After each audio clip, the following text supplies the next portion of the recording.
오늘 우리에게 주시는 하나님의 말씀을 같이 읽겠습니다. 창세기 12장 10절부터 20절입니다.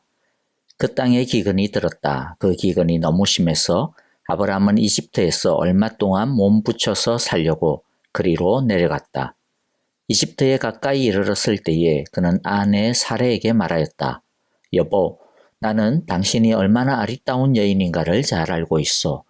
이집트 사람들이 당신을 보고서 당신이 나의 아내라는 것을 알면 나는 죽이고 당신은 살릴 것이요. 그러니까 당신은 나의 누이라고 하시오.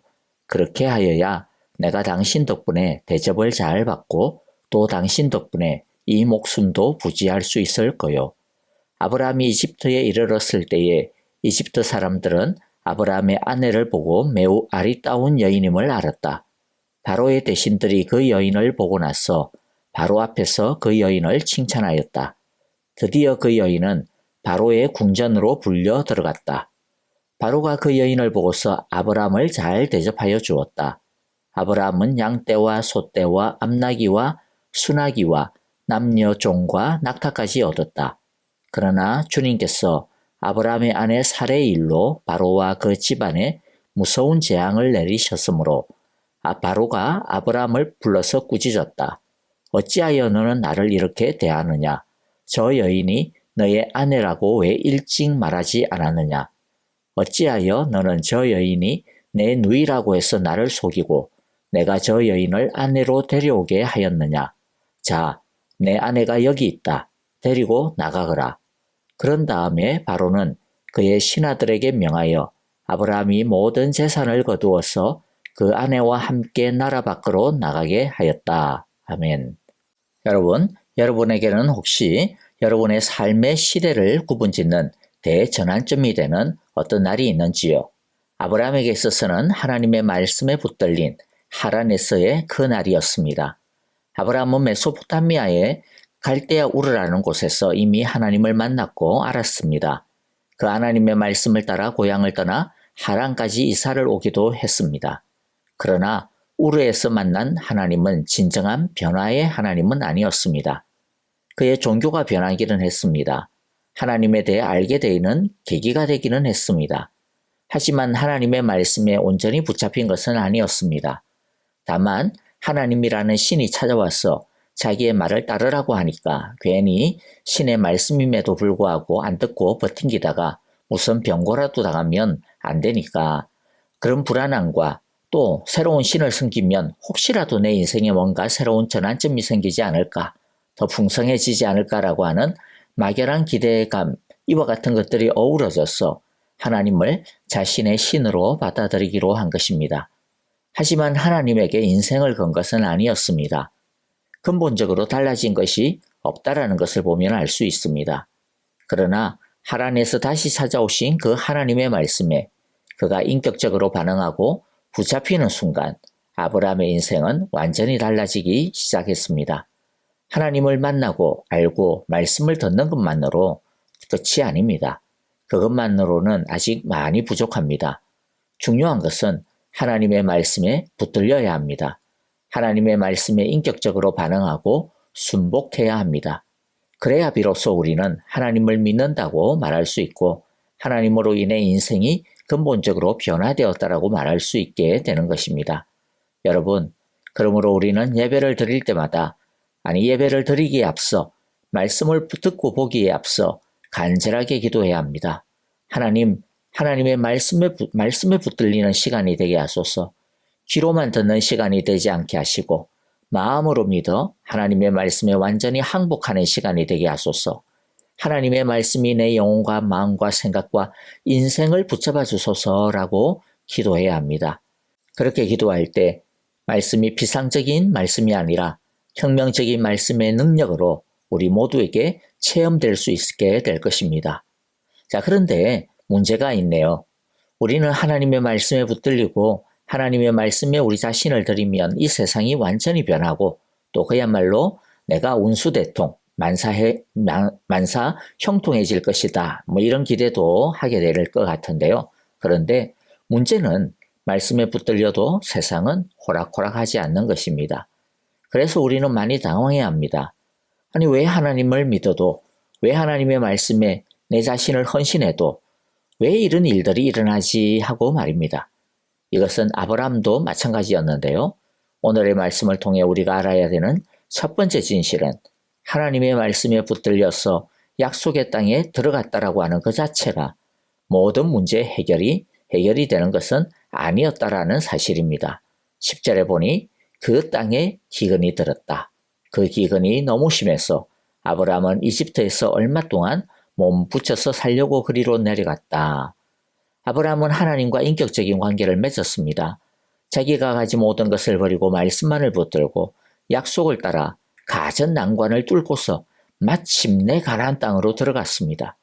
그런 많은 기대와 꿈을 가졌을 것입니다. 그러나 현실은 어떻습니까?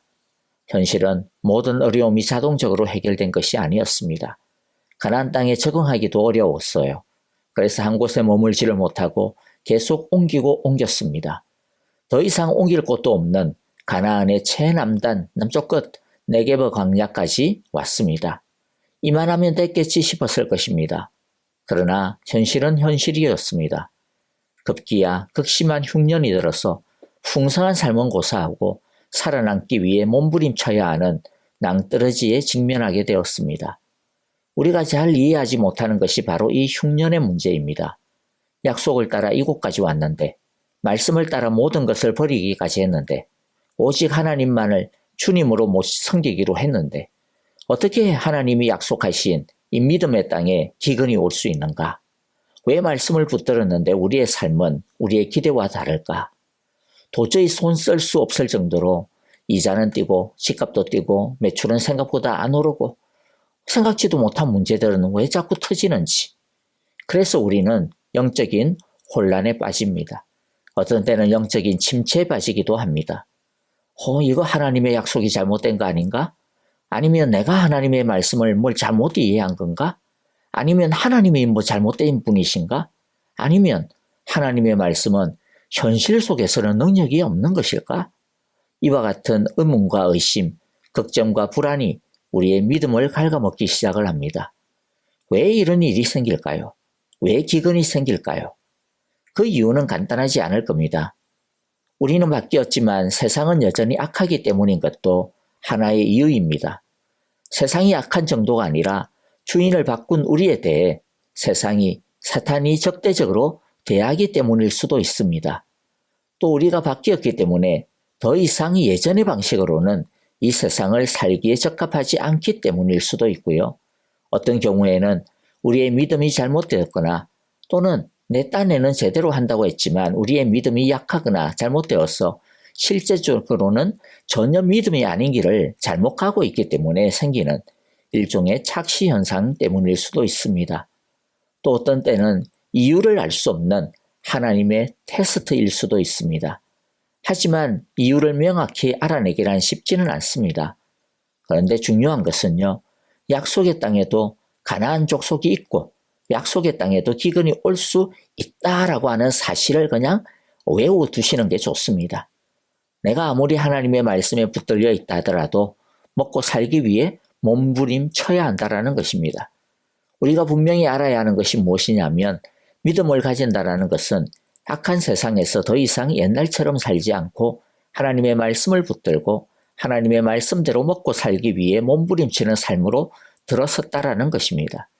자, 그러면 약속의 땅에 기근이 왔을 때 어떻게 하는 것이 제일 좋은 방법일까요?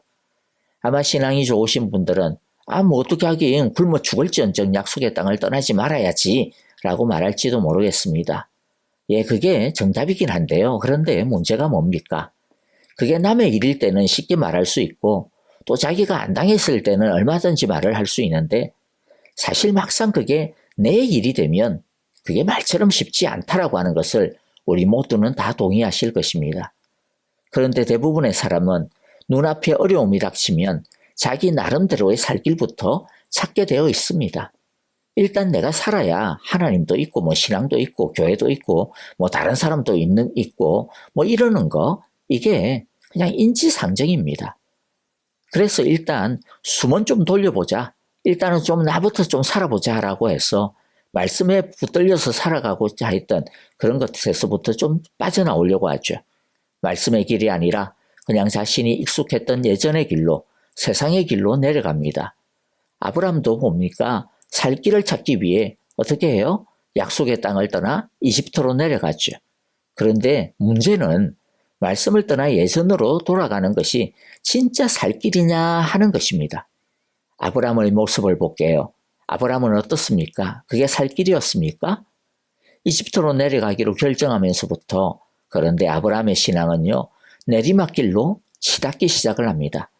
하나님을 알기 시작한 사람이 다시 돌이켜서 세상으로 되돌아가면 예전처럼 살 수 없다라는 게 문제입니다. 자기는 잘 모르는데 달라졌기 때문이에요. 그 마음 안에 하나님의 신앙이 있기 때문입니다. 아브라함이 이집트에 가보니까 먹을 것도 많고 문화와 생활의 편리함도 가나안 때와는 비교가 안 될 정도로 풍요로웠습니다. 아, 문제가 끝났구나 생각이 들 정도였어요. 그런데 어땠습니까? 문제가 끝났습니까? 아닙니다.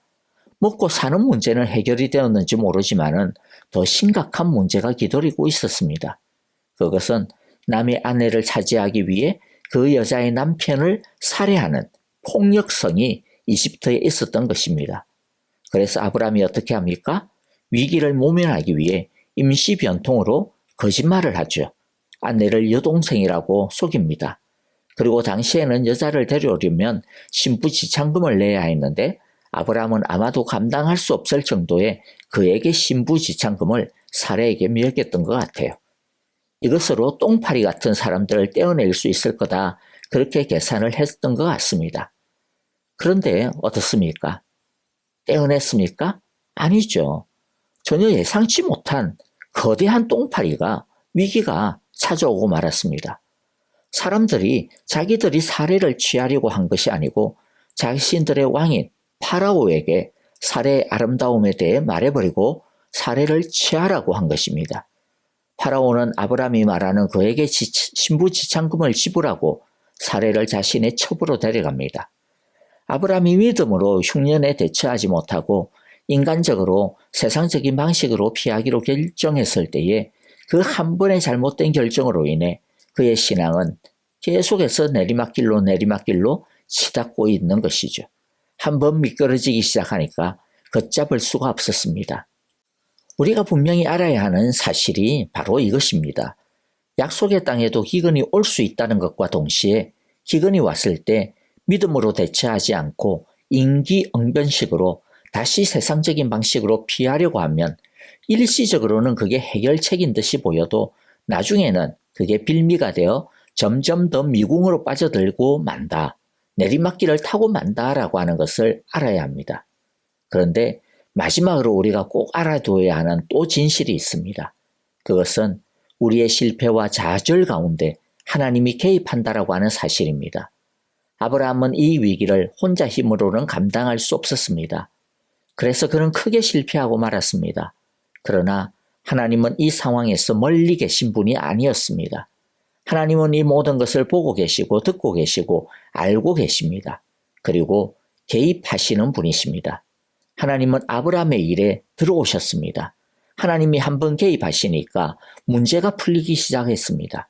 여러분, 하나님은 내 힘과 내 재능으로 우리의 문제와 어려움을 다 이겨내라고 우리를 이 세상에 내모시는 분이 아니십니다. 믿음으로 사는데도 불구하고 말씀만 붙들고 사는데도 불구하고 왜 기근이 찾아오는지 그 이유를 우리가 다 알 수는 없지만 그러나 분명하고 확실히 알 수 있는 것 하나가 있습니다. 그것은 하나님이 그 기근을 그래 너 혼자 한번 버텨봐 이러면서 우리를 그 기근 속으로 우리를 내쫓아내시는 분은 아니라는 것입니다. 우리가 혼자 감당하려고 하면 아브라함 짝이 나게 됩니다. 어떤 이유에서건 만일 기근이 왔다면 그것은 어떤 사인이냐 하면 하나님이 우리의 그 기근 속으로 함께 들어오시겠다라고 하는 사인이라고 하는 것을 우리는 꼭 알고 명심해야 합니다. 잠시라도 하나님께서 역사하지 않으시면 우리는 아브라함처럼 대실패를 경험할 수밖에 없습니다. 그러므로 우리는 항상 기도할 수밖에 없습니다. 하나님은 반드시 자기 사람을 지켜주십니다. 우리의 삶의 능력은 우리가 하나님을 얼마나 실제적으로 인정하느냐 하는 데에 달려 있습니다. 우리는 그러므로 범사에 하나님을 인정하기 위해 발버둥 치면서 싸워야 합니다. 내가 지금 하고 있는 모든 일에 하나님이 개입하실 수 있도록 그분을 초청하고 그분이 일하실 수 있는 여지를 만들어 드려야 합니다. 하나님이 개입하시지 않으면 우리는 우리 꾀에 스스로 넘어지고 말 것이고 모든 것을 잃어버리고 말 것입니다. 하나님은 아브라함을 끝까지 지켜주셨습니다. 그는 하나님의 말씀에 불순종해서 이집트로 내려갔는데, 그런데 하나님은 도리어 이집트까지 따라오셔서 아브라함을 큰 실패와 위기 속에서, 죄악 속에서 지켜주셨습니다. 이것이 하나님의 큰 은혜입니다. 하나님은 아브라함의 범죄와 실패를 도리어 믿음의 기회로 바꾸어 주셨습니다.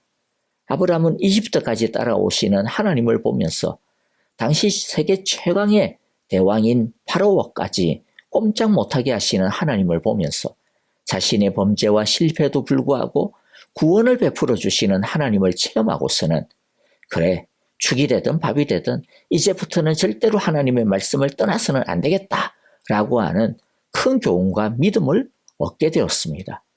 이집트에서 아브라함은 큰 실패에 빠졌지만 그러나 그는 그것을 통해 반전의 은혜를 얻어내었습니다. 죽으면 죽었지 다시는 하나님을 떠나지 않겠다, 약속을 떠나지 않겠다, 말씀을 떠나지 않겠다라고 하는 신앙을 세우는 은혜를 얻었던 것입니다.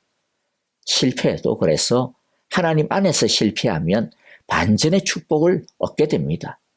그래서 옛날 어른들이 어떻게 뭐라고 말씀하셨습니까? 자빠져도 십자가 앞으로 자빠지자, 그렇게 말씀하신 것이죠. 말씀을 정리합니다. 말씀대로 살았는데도 불구하고 기근을 만나더라도 놀라지 맙시다. 약속의 땅에도 기근은 옵니다. 다만 기근이 왔다라고 하는 것은 하나님이 개입하시기 위해 지금 레디 중이다라고 하는 의미이기도 하다라는 것을 우리는 잊지 말아야겠습니다. 하나님은 기근보다도 크십니다. 우리의 범죄보다도 실패보다도 크십니다. 결국 승리하게 하시며 모든 것을 협력하여 선을 이루시는 위대하신 하나님을 오늘도 바라보며 붙드는 우리 모두가 되시기를 간절히 기도하고 축복합니다. 우리 함께 오늘의 말씀을 붙들고요, 찬양하며 우리 함께 기도하도록 하겠습니다. 반전의 은혜를 이루어 주시는 그 하나님을 우리의 삶으로, 우리의 삶 가운데 초청하는 기도를 드리기를 원합니다. 우리 함께 이 시간 찬양 드리면서 기도하겠습니다.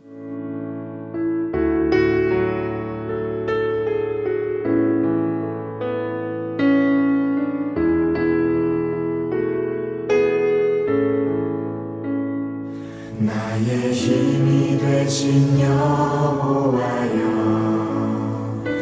내가 주님을 사랑합니다.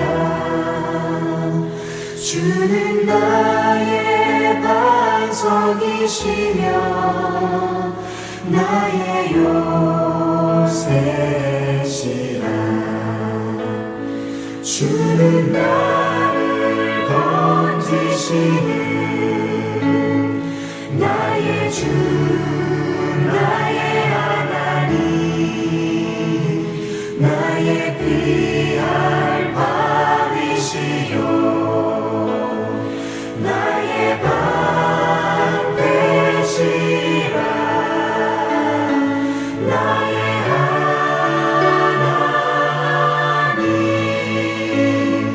나의 구원의 불이시요 나의 산성이라. 나의 하나님,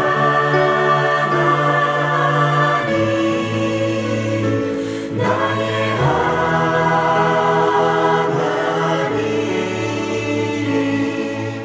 그는 나의 여호와,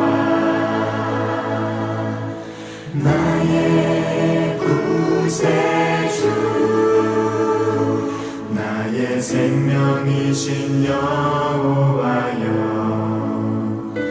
내가 주님을 찬양합니다. 주는 나의 사랑이 되시며 나의 의지이시라. 주는 나를 이끄시어 주의 길 인도하시며 나의 생의 목자 되시니 내가 따르리라.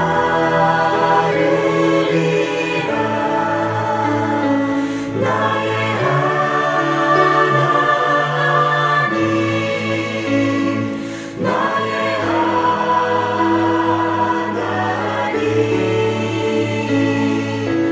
구원의 뿌리시요